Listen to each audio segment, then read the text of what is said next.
Hello friends, आप सब कैसे हो। आई होप आप अच्छे होंगे। आज हम आपके लिए लेके आए हैं क्लास 12 बायोलॉजी। क्लास 12 बायोलॉजी का चैप्टर है हमारा सेकंड। फ्रेंड्स, उसमें मैंने आपके शॉर्ट जो वीडियो पार्ट 8 है मेरा, 8वें पार्ट में मैंने जो कराया उसमें मैंने उसके शॉर्ट क्वेश्चंस के साथ कराया है। अब हम बात करते हैं नेक्स्ट क्वेश्चन जो ह्यूमन रिप्रोडक्शन से सेकंड चैप्टर से है। अब हम बात करेंगे मनुष्य में भ्रूणी विकास। फ्रेंड्स, मैं आपके लिए यूपी बोर्ड की जो एग्ज़ाम में क्वेश्चन जो अधिकतर मुझे देखने को मिले हैं, मैं उनके साथ आपको लेके चल रही हूँ, क्योंकि आपको उसी तरीके से आपको नोट्स बनाने हैं।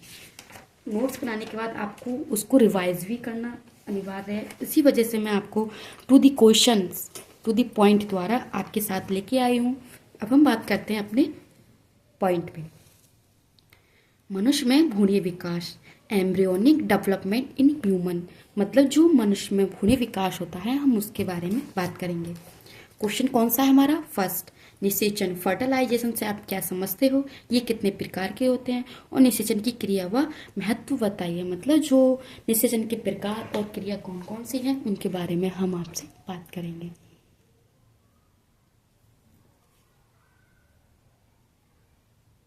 फर्टिलाइजेशन, निषेचन।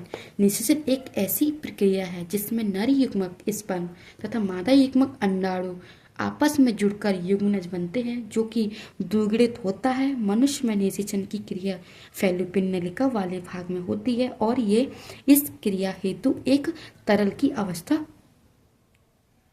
आवश्यकता होती है, मरल तरलता की आवश्यकता होती है, तभी ये निषेचन की क्रिया पूर्ण होती है।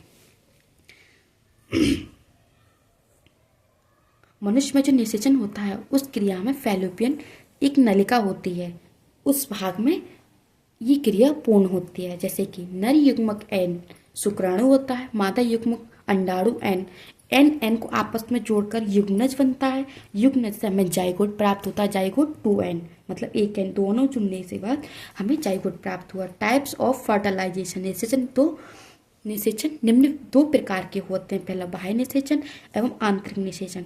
एक्सटर्नल फर्टिलाइजेशन एवं इंटरनल फर्टिलाइजेशन के बारे में हम आपसे बात करेंगे। इसका पहला है पॉइंट एक्सटर्नल फर्टिलाइजेशन, बाह्य निषेचन। जब नर युग्मक तथा मादा युग्मक के शरीर के बाहर संलयन होता है तो इसे बाह्य निषेचन कहते हैं, एक्सटर्नल फर्टिलाइजेशन कहते हैं। फॉर एग्जाम्पल, जैसे कि मेढक, जेलीफिश तथा अन्य मछलियां देखने को मिलती हैं जो बाह्य निषेचन करती हैं, शरीर के अंदर ना करके। अब हम बात करते हैं एक्सटर्नल फर्टिलाइजेशन, आंतरिक निषेचन। जैसे कि ऐसा निषेचन जिसमें नर युग्मक मादा युग्मक के साथ मिलकर शरीर के अंदर जुड़ते हैं तो इस आंतरिक निषेचन कहते हैं, इसे हम इंटरनल निषेचन कहेंगे। फॉर एग्जाम्पल, जैसे कि मनुष्य, गाय, भैंस, कुत्ता, शेर, हाथी आदि हमें देखने को मिलेंगे। अब हम बात करते हैं निषेचन की प्रक्रिया। निषेचन की प्रक्रिया क्या होती है वो हम देखते हैं। टू द पॉइंट आपके सामने लेके आए हैं। प्राणियों में निषेचन की क्रिया प्रायः अलग अलग होती है, फिर भी निषेचन में रसायन अनुचलन गति देखने को मिलती है। मतलब जो क्रिया होती है, रसायन अनुचलन की क्रियाएं देखने को मिलती हैं।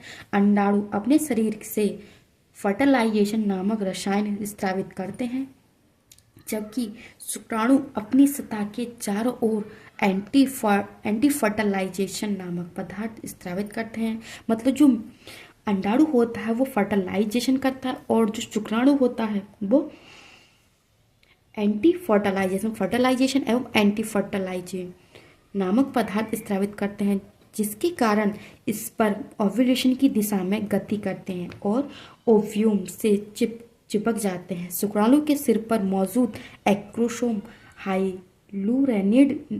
हाइलुरैनिडेज नामक एंजाइम स्रावित करते हैं, जिससे शुक्राणु अंडाणु के अंदर प्रवेश कर जाता है और शुक्राणु व अंडाणु के केंद्रक में मिलकर जाइगोट बन जाता है, जो कि द्विगुणित होता है। मतलब जो जाइगोट बनता है हमारा वो द्विगुणित कहलाता है।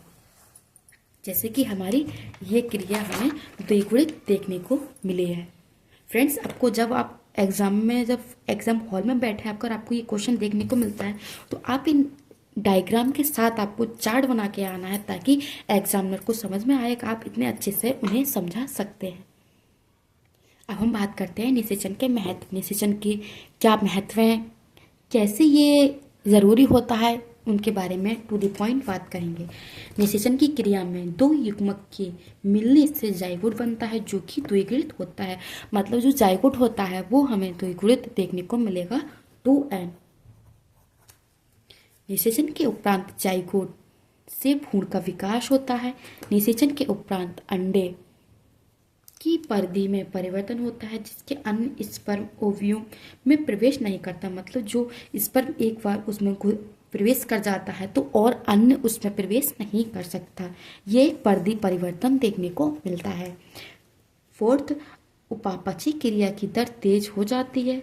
फिफ्थ, नर तथा मादा युग्मक के संलयन से उत्पन्न संतान में माता तथा पिता दोनों के ही लक्षण होते हैं जो कि जैव विकास में सहायता होती है।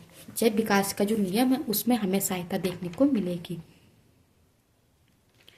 अब आप फ्रेंड्स देख सकते हैं मैंने आपके लिए टू दी पॉइंट उसके प्रकार उसकी डेफिनेशन के साथ मैंने आपके लिए नोट्स कवर किए हैं। फ्रेंड्स आप वीडियो को ज़्यादा से ज़्यादा लाइक करें, शेयर करें एंड सब्सक्राइब करना ना भूलें। फ्रेंड्स आप अधिक के पास शेयर करेंगे तो उनके पास ये नोट्स पहुंचेंगे ताकि उनको हेल्प हो। फ्रेंड्स प्लीज़ वीडियो को ज़्यादा से ज़्यादा शेयर करें और आप अच्छे से लाभ उठा पाएँ। नेक्स्ट वीडियो में हम आपसे नेक्स्ट टॉपिक पे बात करेंगे।